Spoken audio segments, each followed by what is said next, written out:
오늘 우리에게 주시는 하나님의 말씀 창세기 26장 1절부터 9절까지 그리고 23절부터 33절까지 두 파트로 나누어서 읽겠습니다. 창세기 26장 1절부터 9절까지 23절부터 33절까지 함께 봉독하겠습니다. 아브라함 때에 첫 흉년이 들었더니 그 땅에 또 흉년이 들매 이삭이 그랄로 가서 블레셋 왕 아비멜렉에게 이르렀더니 여호와께서 이삭에게 나타나 이르시되 애굽으로 내려가지 말고 내가 네게 지시하는 땅에 거주하라. 이 땅에 거류하면 내가 너와 함께 있어 네게 복을 주고 내가 이 모든 땅을 너와 네 자손에게 주리라. 내가 네 아버지 아브라함에게 맹세한 것을 이루어 내 자손을 하늘의 별과 같이 번성하게 하며 이 모든 땅을 내 자손에게 주리니 내 자손으로 말미암아 천하 만민이 복을 받으리라. 이는 아브라함이 내 말을 순종하고 내 명령과 내 계명과 내 율례와 내 법도를 지켰음이라 하시니라. 이삭이 그랄에 거주하였더니 그곳 사람들이 그의 아내에 대하여 물으매 그가 말하기를 그는 내 누이라 하였으니 리브가는 보기에 아리따움으로 그곳 백성이 리브가로 말미암아 자기를 죽일까 하여 그는 내 아내라 하기를 두려워함이었더라. 이삭이 거기 오래 거주하였더니 이삭이 그 아내 리브가를 껴안는 것을 블레셋 왕 아비멜렉이 창으로 내다본지라. 이에 아비멜렉이 이삭을 불러 이르되 그가 분명히 내 아내건을 어찌 내 누이라 하였느냐. 이삭이 그에게 대답하되 내 생각에 그로 말미암아 내가 죽게 될까 두려워하였음이로라. 23절부터입니다. 이삭이 거기서부터 브엘세바로 올라갔더니 그 밤에 여호와께서 그에게 나타나 이르시되 나는 내 아버지 아브라함의 하나님이니 두려워하지 말라. 내 종 아브라함을 위하여 내가 너와 함께 있어 내게 복을 주어 내 자손이 번성하게 하리라 하신지라. 이삭이 그곳에 제단을 쌓고 여호와의 이름을 부르며 거기 장막을 쳤더니 이삭의 종들이 거기서도 우물을 팠더라.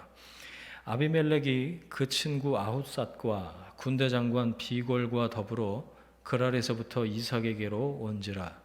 이삭이 그들에게 이르되 너희가 나를 미워하여 나에게 너희를 떠나게 하였거늘 어찌하여 내게 왔느냐. 그들이 이르되 여호와께서 너와 함께 계심을 우리가 분명히 보았으므로 우리의 사이 곧 우리와 너 사이에 맹세하여 너와 계약을 맺으리라 말하였노라. 너는 우리를 해하지 말라. 이는 우리가 너를 범하지 아니하고 선한 일만 내게 행하여 네가 평안히 가게 하였음이니라. 이제 너는 여호와께 복을 받은 자니라. 이삭이 그들을 위하여 잔치를 베풀매 그들이 먹고 마시고 아침에 일찍이 일어나 서로 맹세한 후에 이삭이 그들을 보내매 그들이 평안히 갔더라. 그날에 이삭의 종들이 자기들이 판 우물에 대하여 이삭에게 와서 알려 이르되 우리가 물을 얻었나이다 하매 그가 그 이름을 세바라 한지라. 그러므로 그 성읍 이름이 오늘까지 브엘세바더라. 아멘. 지시하는 땅에 거주하라. 하나님이 이삭에게 하신 말씀이죠. 이걸 제목으로 말씀의 은혜 함께 나누겠습니다. 이삭이 믿음 2세대예요. 그러면 1세대는 누굴까요? 아버지 아브람입니다. 그런 생각을 해요. 믿음 1세대 아브라함은 모델하우스와 같아요. 하나님이 모든 믿음의 후손들을 위해서 믿음의 선배, 믿음의 그 첫 시작인 아브라함을 통해서 믿음의 후손들한테 이제 지어지게 될 아파트가 이거야. 그 모델하우스로 아브라함을 보여주신 거죠. 이 아브라함과 2세대 이삭의 삶을 통해서 하나님이 어떻게 믿음의 사람을 만들어 가시나 우리가 그걸 계속해서 묵상을 하고 있습니다. 오늘 말씀 보니까요. 이삭의 삶이 아버지 아브라함의 삶을 똑 닮아 있죠. 실수도 똑같이 하고 이 중간에 보면 이름만 바뀐 것 같아요. 이삭이라는 이름에 아브라함이라는 이름을 갖다 놔도 똑같이 보이는 장면들이 나오잖아요. 1절 보세요. 아브라함 때에 첫 흉년이 들었다. 옛날 얘기를 하는 거예요. 그런데 그 땅에, 이삭이 거하는 땅에 흉년이 또 들었다. 그렇죠? 이삭이 그래서 그랄로 갔다 그랬습니다. 이 블레셋 땅이거든요. 거기에 수도가 그랄이라는 동네였는데 거기 블레셋 왕 아비멜렉에게 이르렀다 이렇게 되어 있어요. 아비멜렉은 이제 이집트의 파라오처럼 최고 권력자에게 붙여지는 대명사와 같은 거예요. 그러니까 아비멜렉이 이름이 아니고 블레셋 땅 그랄에 있는 왕은 아비멜렉이라고 부르는 거예요. 오늘 본문에 앞뒤에 보면 저기 아브라함 때 그 아내 사라를 누이라고 속였을 때 그때도 아비멜렉이 나오잖아요. 그게 아버지인지 할아버지인지 성경에 안 나와요. 근데 그 아비멜렉하고 오늘 26장에 나오는 아비멜렉하고는 다른 사람입니다. 연대가 그럴 수가 없어요. 안 그러면 몇백 년 살아야 돼요. 넘어가고 아브라함이 기근을 피해서 애굽으로 내려간 거 기억나세요, 여러분? 근데 이삭도 이 흉년이 기근이 드니까 블레셋 땅으로 옮겨 갑니다. 이게 무슨 뜻인가? 아브라함이 75세 때 하나님이 부르셔서 갈대 우르를 떠나서 하란을 거쳐서 가나안에 도착을 했는데 그 땅에 기근이 있었죠. 그래서 거기서 애굽으로 피신을 합니다. 기근을 피해서. 자, 아브라함이 몇 살에 죽었죠? 175세에 죽었어요. 그 다음에 찾아온 흉년이 오늘 26장 1절에 기록이 된 거예요. 100년 만에 찾아온 큰 기근입니다. 자, 여러분, 이삭이 어떤 선택을 할 수 있었을까요? 여러분이 이삭이라면 어떤 선택을 하셨겠어요? 100년 만에 기근이 찾아왔어요. 여러분은 이 흉년, 기근, 이거는 내가 잘못해서 오는 게 아니잖아요. 비가 안 와서 곡식이 안 자라는 거예요. 그럼 뭐 나하고는 상관없는 이 원인 때문에 일어난 고난, 그런 문제들을 이야기합니다.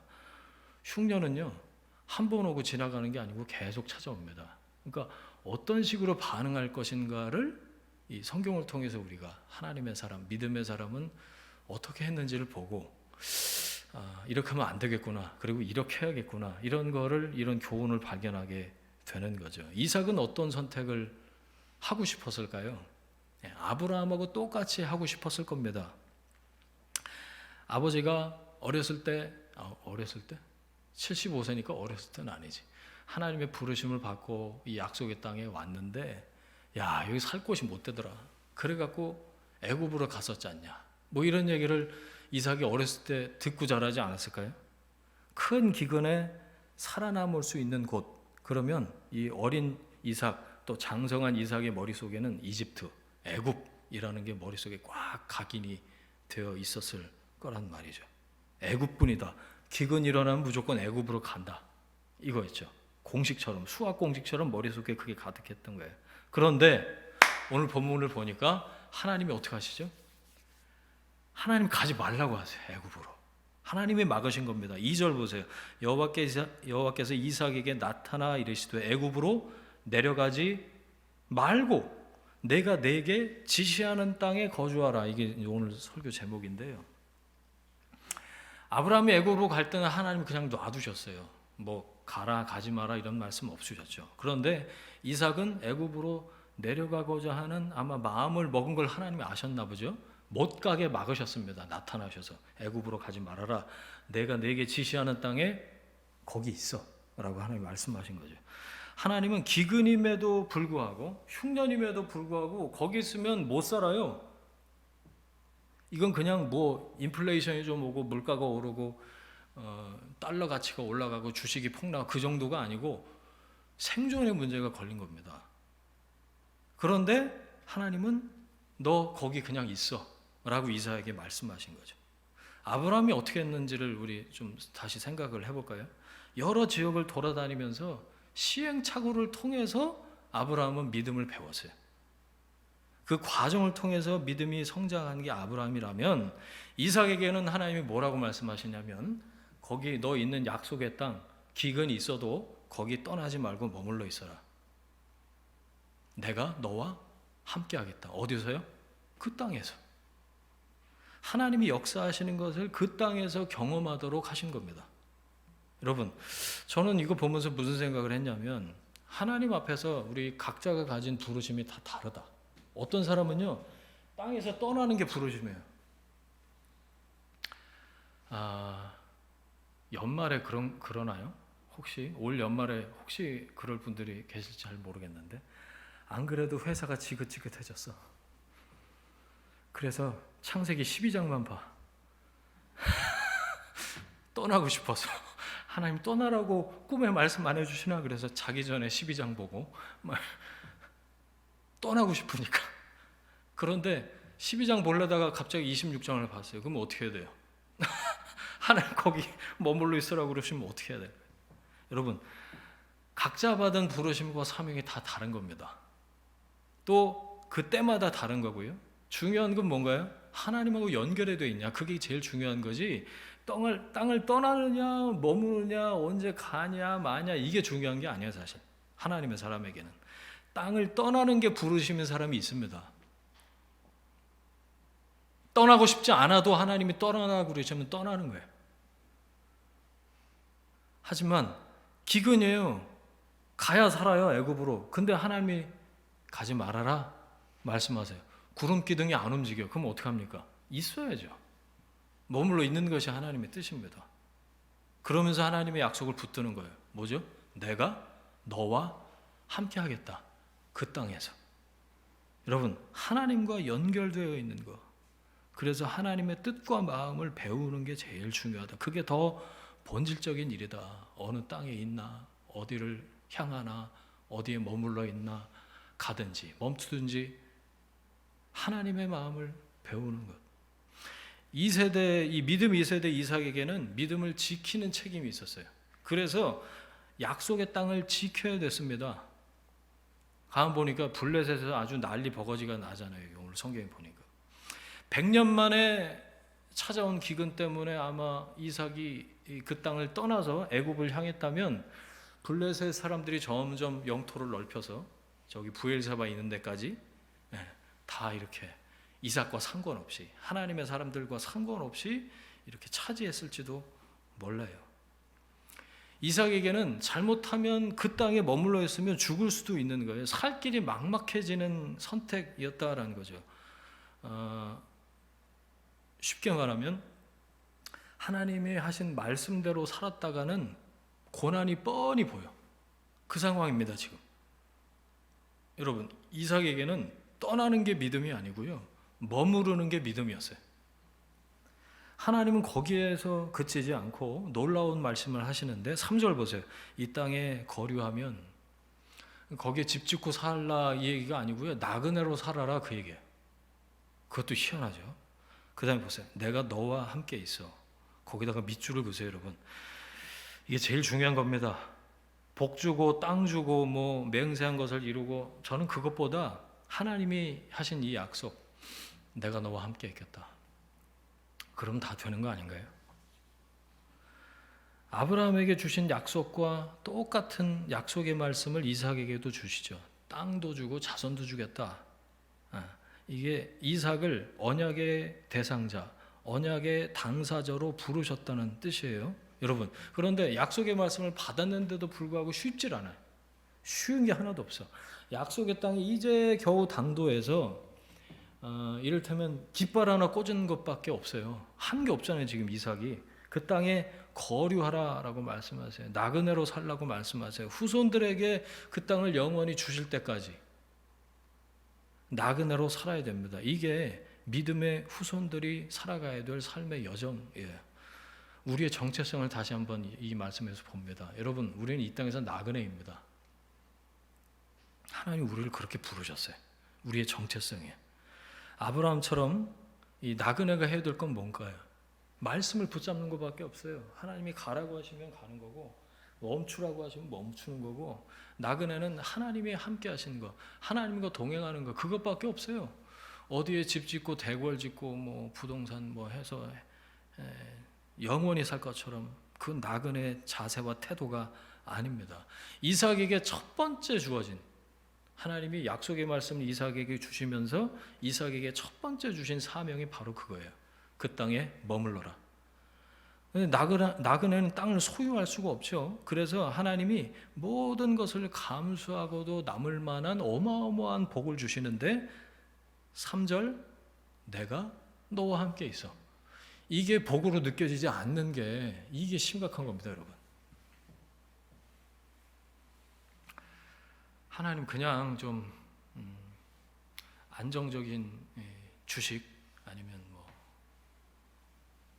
어제 제 사모가 뭐라고 로또 당첨될 확률 그 얘기를 왜 했는지 모르겠는데 뭐 20kg 쌀포대를 사서 쌀 한 톨에다가 빨간색으로 칠해갖고 다시 거기 넣고 흔들어서 하나를 뽑았는데 그게 빨간 쌀알이 나올 한 톨이 나올 그 확률이 뭐 로또 당첨될 확률이라는 거. 그 얘기를 왜 한 거예요, 근데? 내가 너와 함께 있어. 이게 복으로 느껴지지 않는 게 문제예요, 우리한테.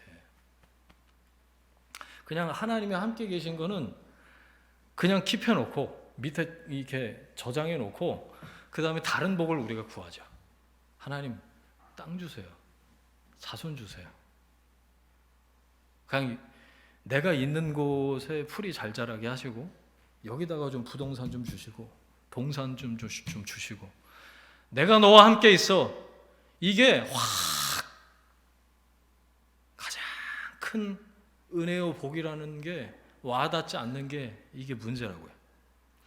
여러분 하나님께서 두려워하는 아브라함에게 주셨던 말씀 기억나세요? 두려워하지 말아라. 내가 너의 방패요 지극히 큰 상급이다. 15장에 그 전쟁 치르고 온 아브라함이 밤중에 두려워할 때 하나님이 나타나셔서 그 말씀 하시잖아요. 기근이 있는 그 땅에 머물러 있는 이삭에게 하나님이 이 말씀 하실 거라 저는 생각해요. 여러분이 하나님이 말씀하신 그 땅에 머물러 있으면서 믿음의 싸움을 싸워 나갈 때 하나님이 여러분의 방패시고 하나님이 여러분의 지극히 큰 상급으로 믿어지게 되시길 축복합니다. 여러분 그래서 평안과 안정을 찾아서 기근을 피해서 애굽으로 내려가지 말고 기근이 있는 그 땅에 머물러 있어야 된다는 거예요. 애굽으로 내려가지 말아라. 이거는 이사 가지 마. 단순히 그 얘기가 아니고 고난을 선택하라는 거예요. 지시하는 땅에 거주하라. 이 그냥 있으면 되는 게 아닙니다. 언제 굶어 죽을지 몰라요. 뭐 하나 붙들고요? 약속의 말씀 하나 붙들고 내가 너와 함께 있어. 내가 너와 함께 있어.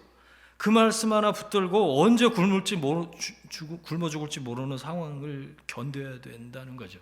그 과정을 통해서 하나님이 하나님의 뜻과 마음을 가르쳐 주시기를 원하시는 거고 하나님의 뜻을 이삭이 깨닫기를 원하셨던 겁니다. 여러분 어렵죠? 이렇게 믿음의 삶을 산다는 게 말처럼 쉬운 일이 아닙니다. 언제나 그래요. 믿음을 발휘해야만 견딜 수 있는 상황이 단계마다 주어져요.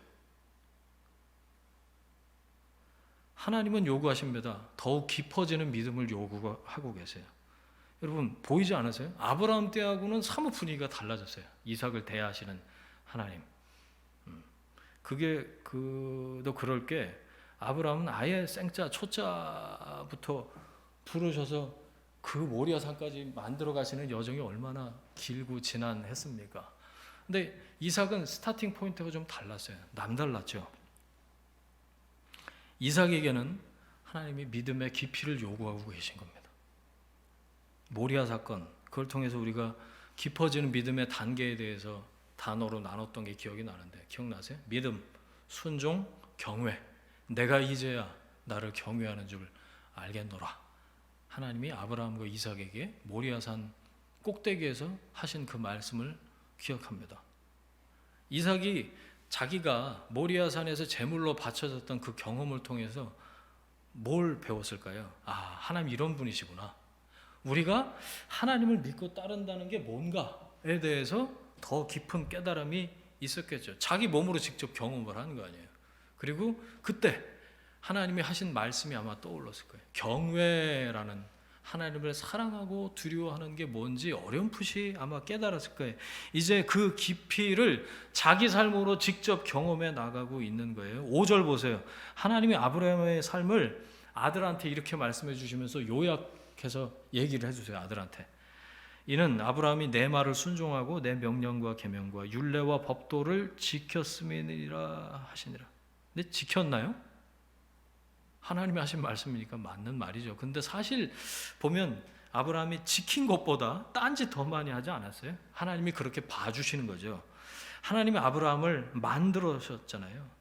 너 이삭 너도 내가 순종하는 믿음의 사람으로 만들어내겠다라고 하시는 하나님의 의지입니다.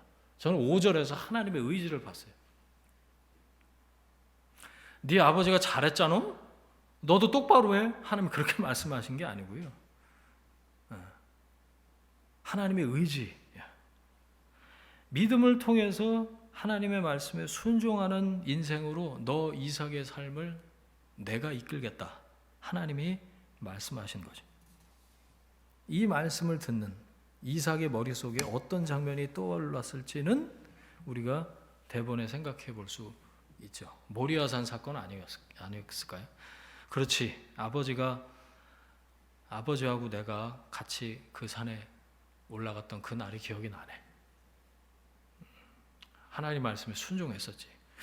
같이 걸었던 그 2박 3일 길도 기억이 나고, 그때 하나님이 다 준비하셨지.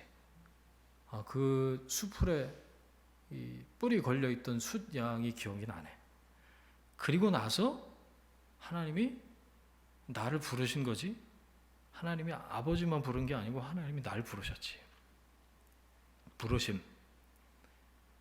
그 믿음의 과정, 순종하는 아버지의 모습, 내가 이제야 나를 경외하는 줄 아노라 하나님이 말씀하셨던 그 인정, 이런 순서들이 기억이 나지 않았을까요? 이삭의 머릿속에.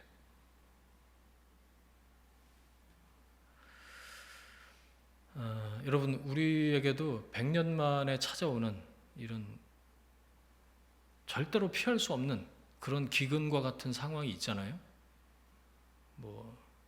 일생의 큰 경험들은 한두 번이겠지만 이런 작은 봉우리 같은 위기들은 얼마든지 있다, 그런 생각을 해요. 어떻게 하십니까? 저는 이집트로 가야지 이런 생각이 드는 거는 본능인 것 같아요. 그걸 뭐라고 그러면 안 됩니다. 또 내가 믿음이 없어서 하나님 말씀 붙잡지 않고 또 피할 곳을 찾네. 여러분, 자책하실 이유가 없어요.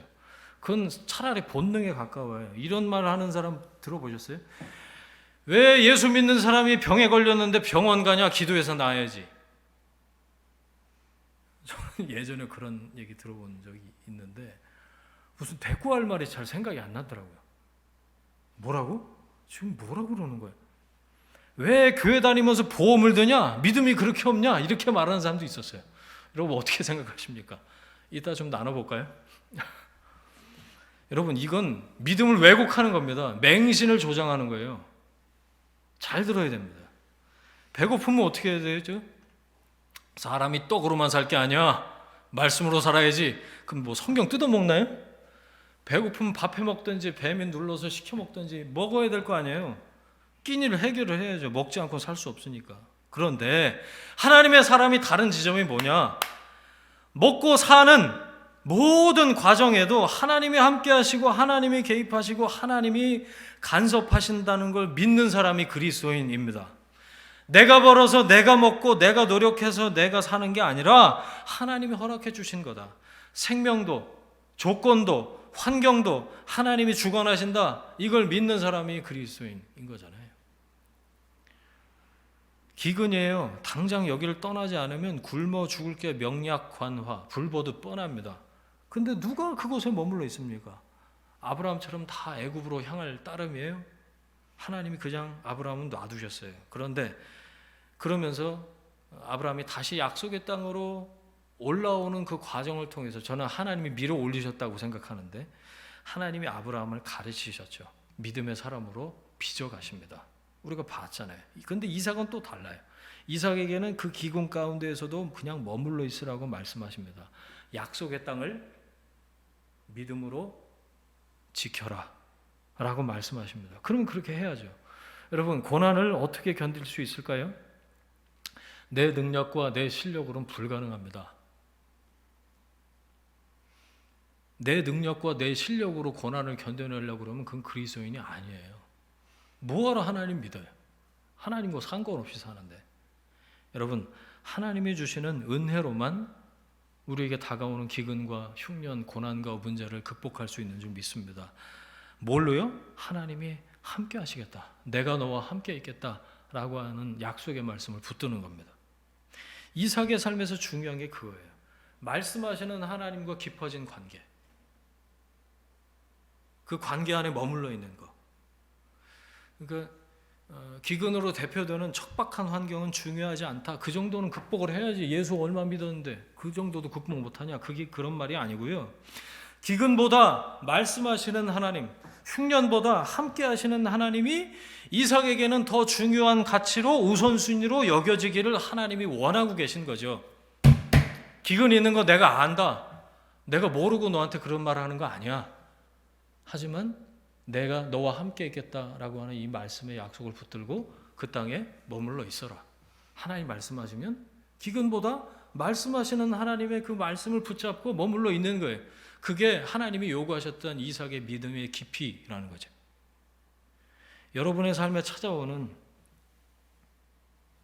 극심한 고난 가운데에서 하나님이 여러분에게 어떤 분이십니까? 고난은 고난이고 하나님은 적당한 적정거리를 지키고 계시다가 내가 기도하면 그때 와서 도와주시는 분이 아니시고, 로마서 말씀 보니까 로마서 8장 말씀 봤는데 35절부터 바울이 그렇게 고백을 했죠. 누가 우리를 그리스도의 사랑에서 끊으리요? 하나님이 그 바울의 삶에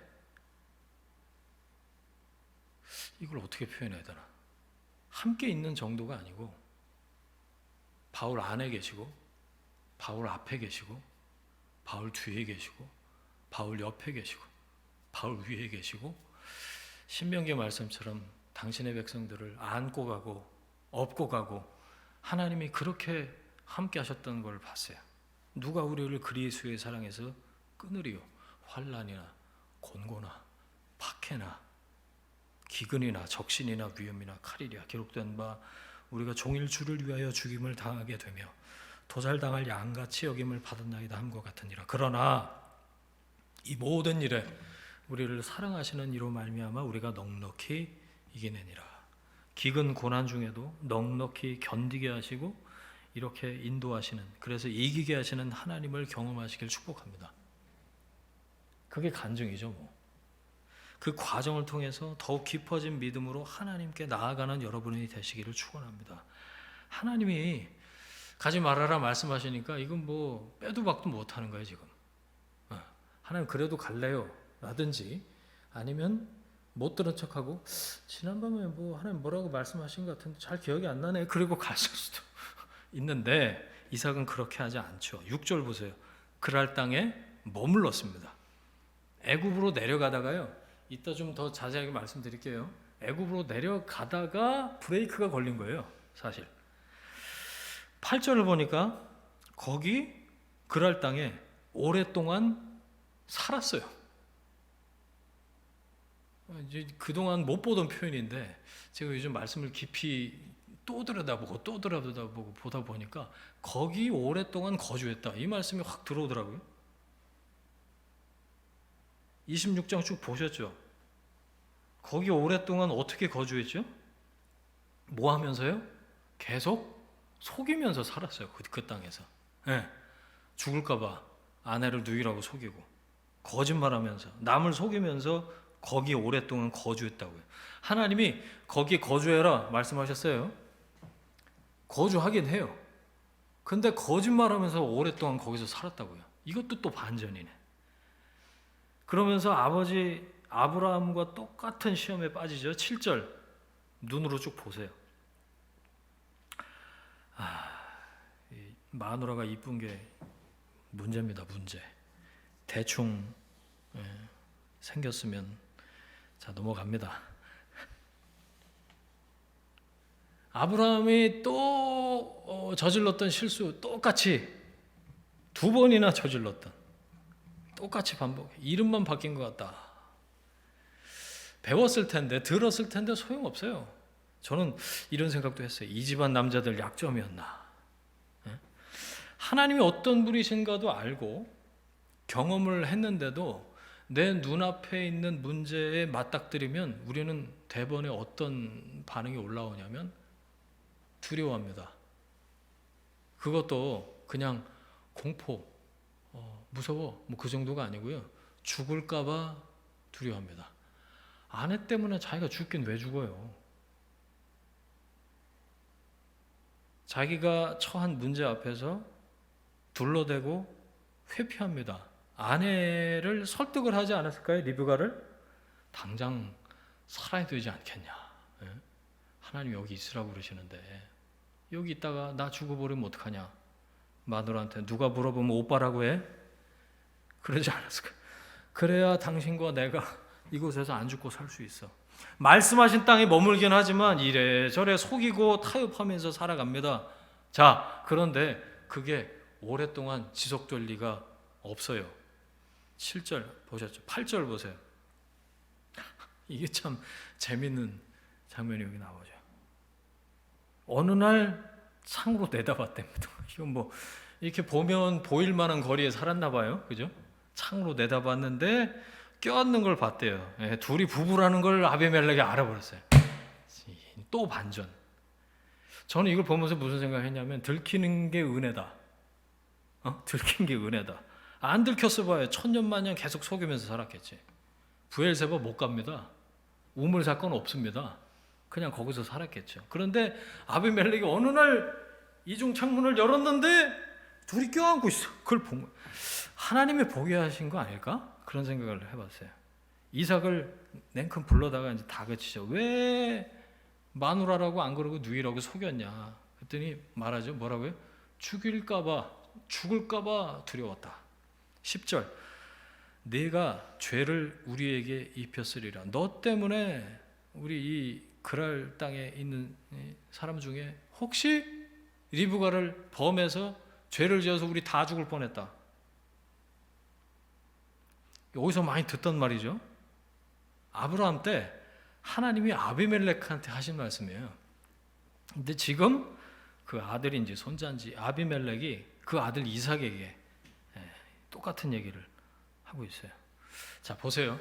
이삭도 아브라함처럼 휘청휘청 믿음의 여정을 휘청휘청 걷고 있습니다. 좀 처음부터 스타팅 포인트가 달랐으니까 깊이 있게 좀 딱 장성한 믿음을 가지고 하나님 말씀하신 대로 이렇게 밀고 나갔으면 참 좋았겠지만, 근데 누구나 다 아브라함뿐만 아니고 믿음의 2세대 이삭도 마찬가지다. 이런 것을 통해서 교훈을 얻습니다. 여러분 누구든지 마찬가지예요. 교만해서 될 일이 아닙니다.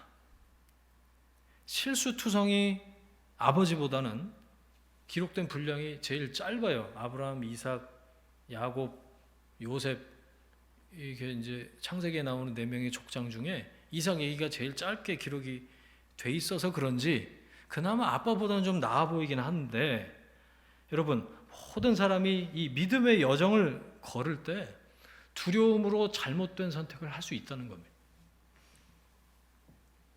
하나님은 뭐 하셨을까요? 거기 오랫동안 거주할 동안 하나님은 지켜보고 계셨을 거다. 그런데 어느 날 개입하셔서 아비멜렉을 통해서 하나님이 역사하시는 거죠. 이삭이 속이면서 살았던 그 두려움의 문제를 하나님이 해결하고 계신 장면이에요. 리브가와 이삭을 보호하셨습니다. 하나님이. 천만다행이죠. 천만다행. 예전에 어떤 청년이 저한테 이렇게 하소연을 했어요. 하나님 도대체 저한테 왜 그러시는지 모르겠어요.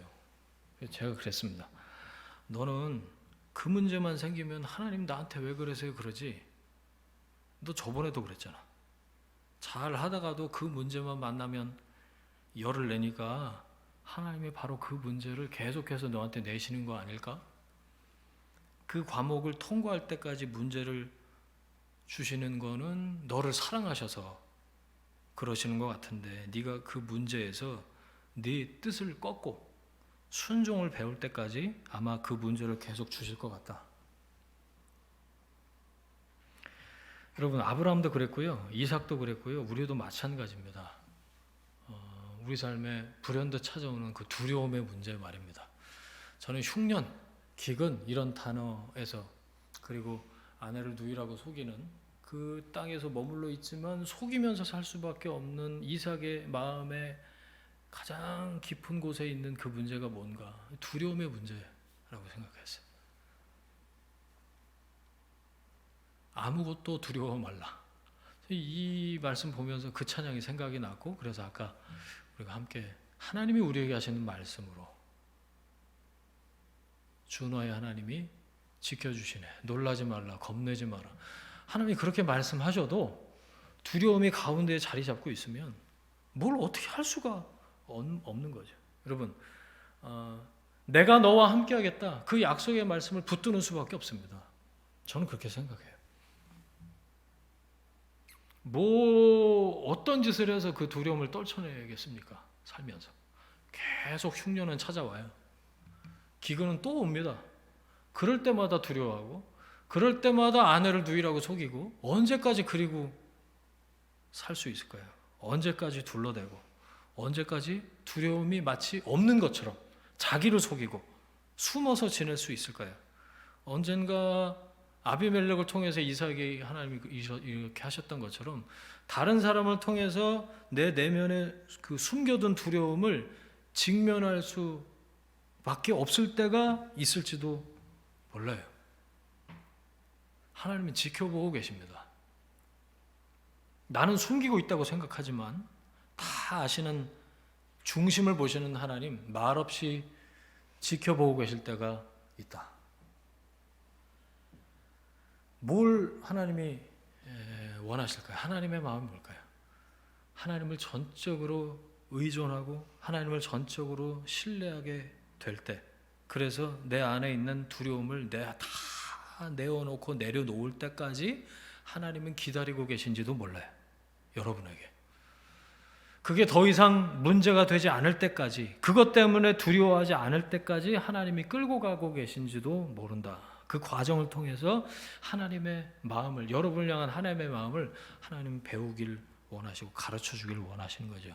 그게 믿음의 성장입니다. 그게 믿음의 성장과 성숙이죠. 풀리지 않는 수수께끼와 같은 고난이 반복해서 일어날 수 있어요. 뭘 기억해야 될까요? 하나님이 원하시는 믿음의 반응은 뭘까?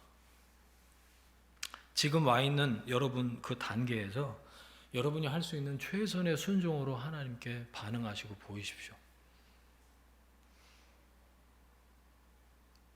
오늘의 이삭을 내 번제 위에 올려놓을 수 있는가?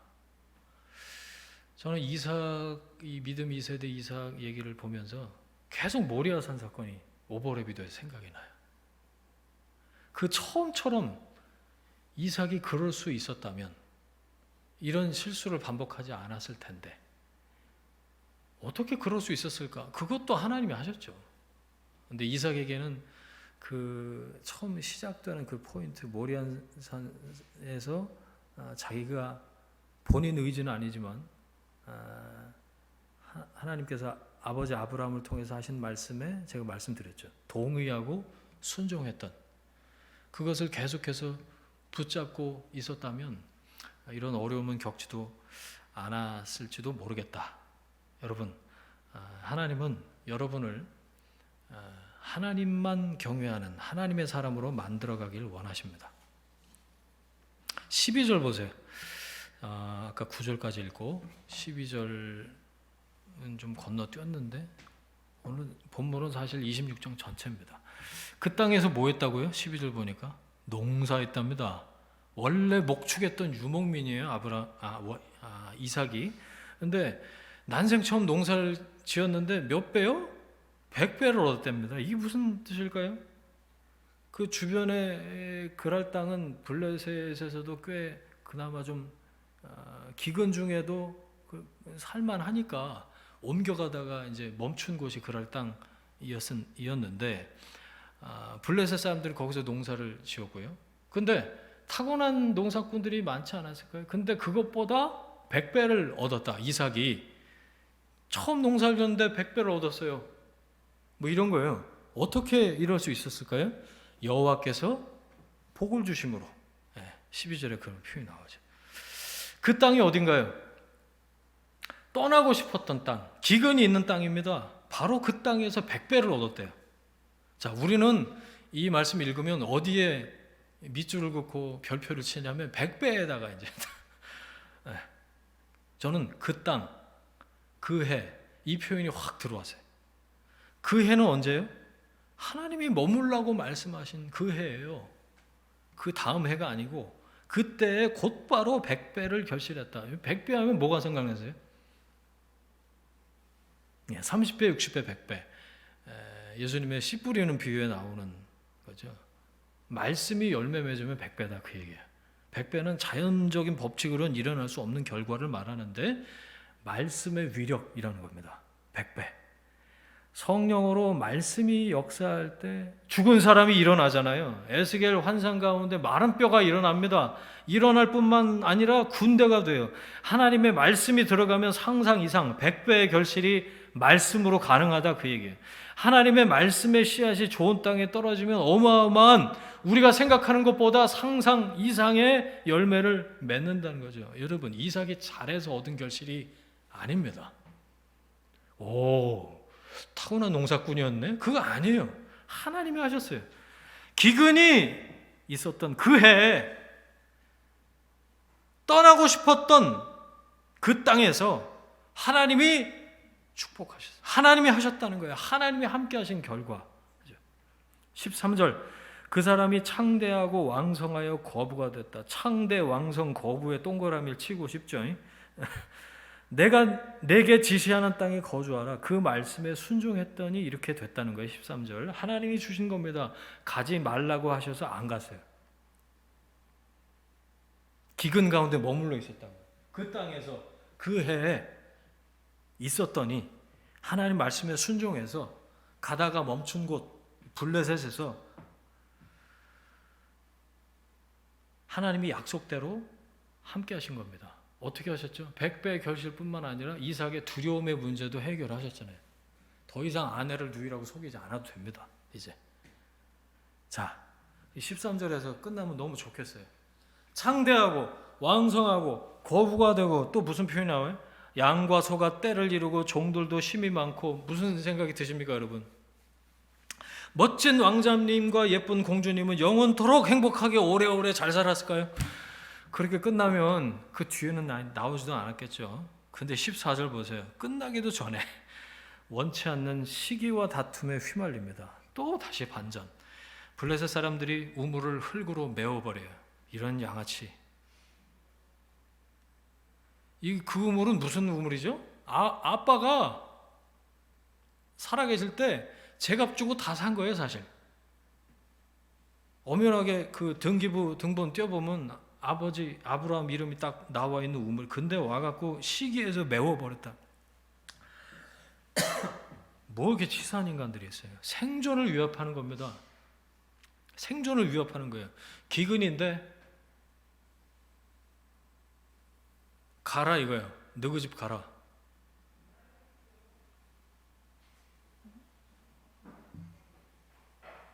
또 들어오라고 하실 분 말씀드릴 뻔했어.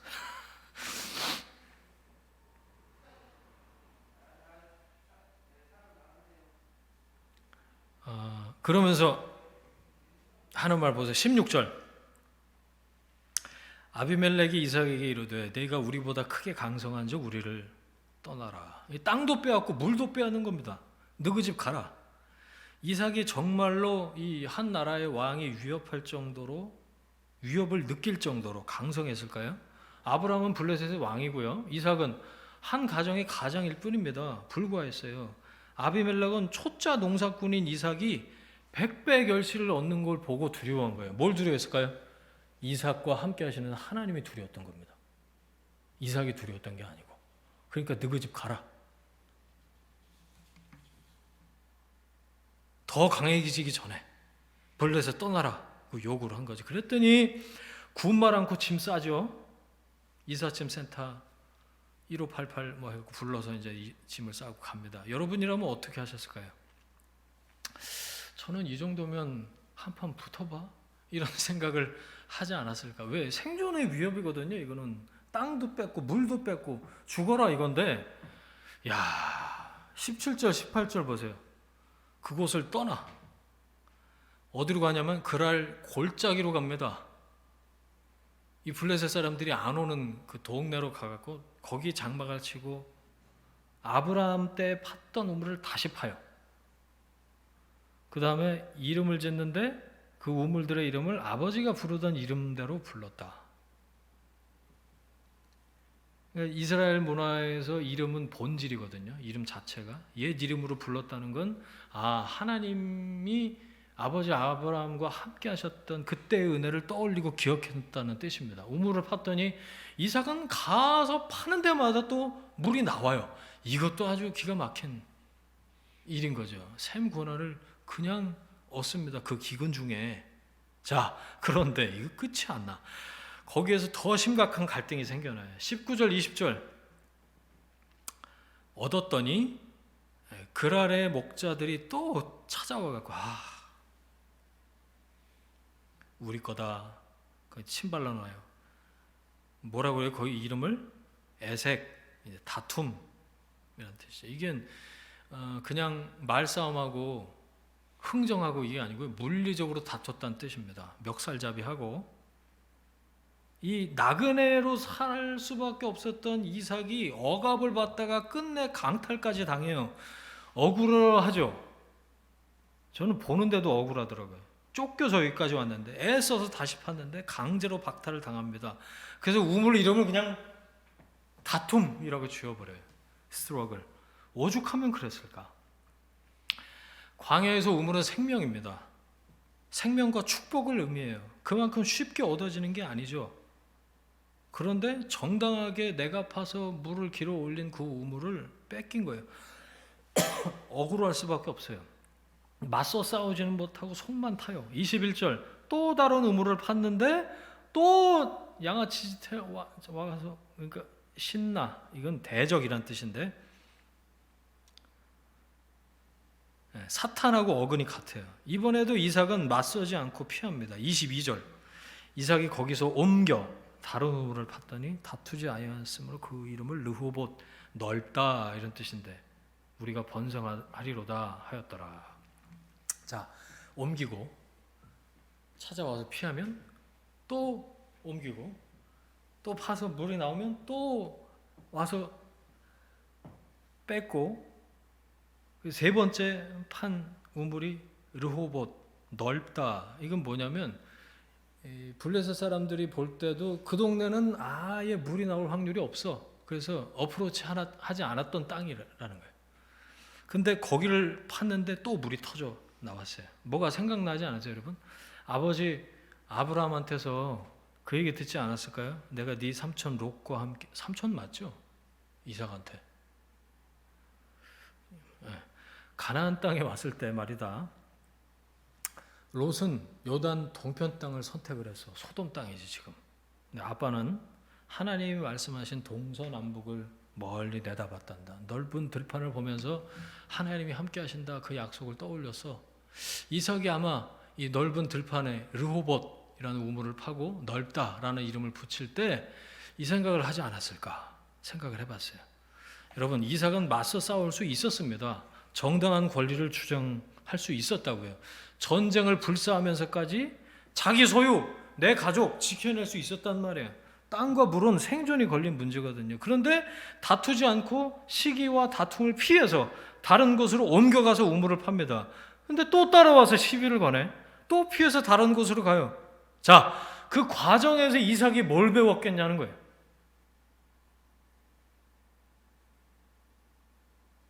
억울해도 참아라. 그리스도인은 양보해라.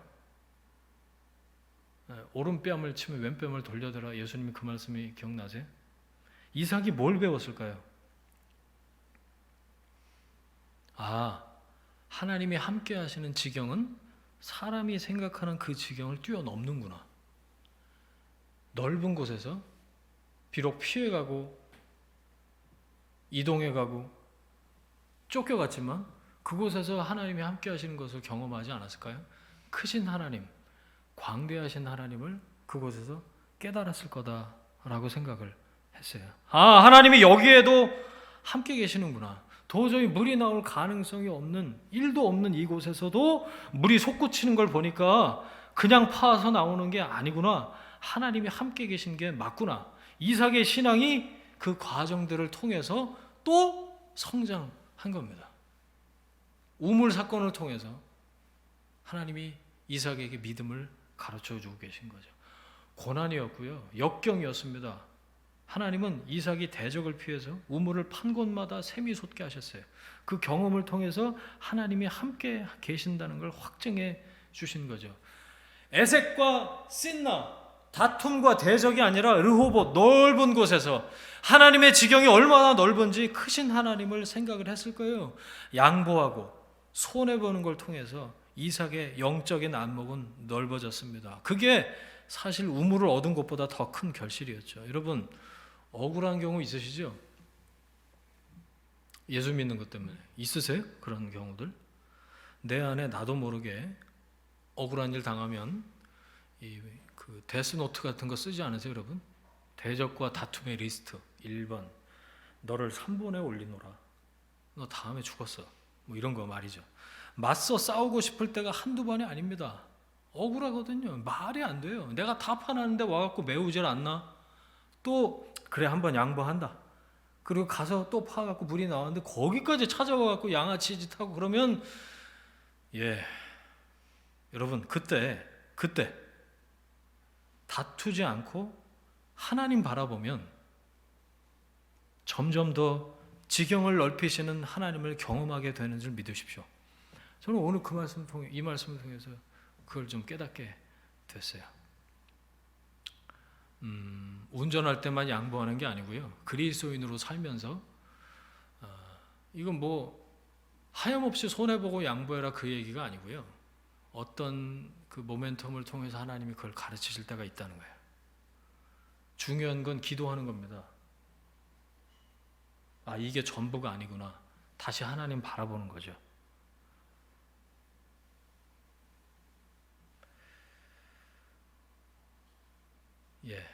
다음에 또 해야겠습니다. 26장을 한 번에 하려니 너무 양이 많네. 말씀을 정리하겠습니다.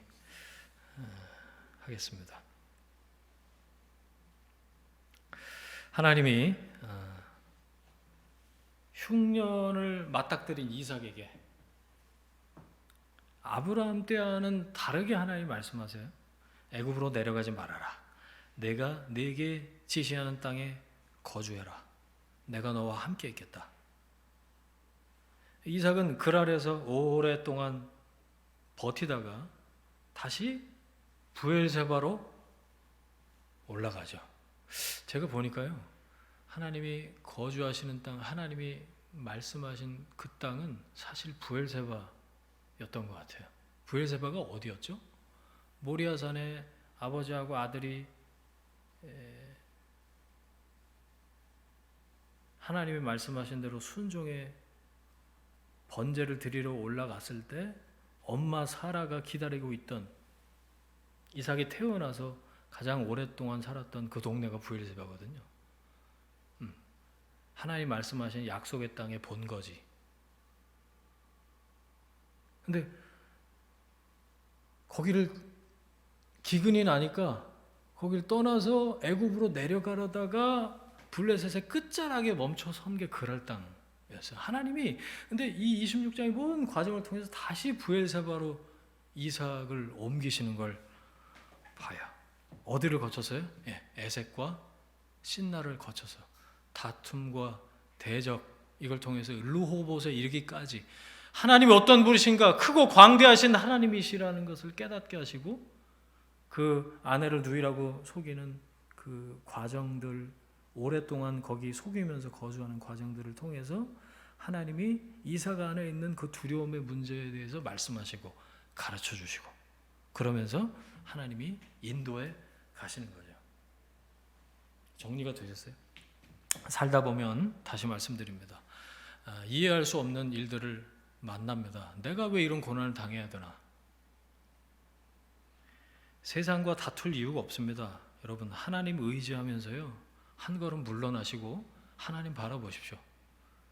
오히려 그 과정을 통해서 하나님이 어떤 분이신지 경험하게 되실 줄 믿습니다. 하나님이 실시간으로 역사하시는 거 보게 될 거예요. 이따 끝나고 말씀드릴게요. 우리 인수형제 민지자매한테 미리 얘기했는데 이 건반을 또 하나님이 주셨어요. 하나님이 실시간으로 역사하시는 그 간증들이, 진짜 하나님의 사람이 되는 거, 그거는 기근을 피한다고 될 일이 아니고, 하나님이 말씀하신 곳에 내가 너와 함께 있겠다 라고 말씀하신 하나님과 연결되어 있을 때 믿음의 사람이 되고 하나님의 사람이 되는구나 라는 걸 경험을 하고 있는 거죠. 하나님이 말씀하신 곳에 머물러 계십시오. 저는 그래요. 말씀 앞에 머물러 있는 거, 그걸 선택해야겠다. 그런 개인적인 적용을 다시 했습니다. 여러분, 말씀의 사람, 믿음의 사람이 되어가는 이 과정을 통해서 우리는 이삭처럼 내 인생의 르호봇에서, 넓은 지경에서 광대하신 하나님, 내 생각보다, 내 계획보다, 내 미래보다 훨씬 더 크게, 더 높게, 더 깊게 내다보시고 말씀하시고 책임지시는 그 하나님을 고백하게 되실 겁니다. 하나님이 말씀하신 곳 부엘세바에서 여러분 제단을 쌓고 하나님의 이름을 부르고 평안한 가운데 장막을 치고 다시 솟아나는 우물물을 얻게 될 것입니다. 내가 내게 지시하는 땅에 거주해라. 두려워하지 말아라. 내가 너와 함께 있겠다. 그 약속을 이루시는 하나님을 여러분 그곳에서 경험하는 여러분이 되시길 주의 이름으로 축원합니다. 아멘. 함께 기도하겠습니다. 이 시간에 들은 말씀 깨닫고 붙잡은 말씀을 가지고 함께 기도하겠습니다. 내가 내게 지시하는 땅에 거주해라. 두려워하지 말아라. 내가 너와 함께 있겠다.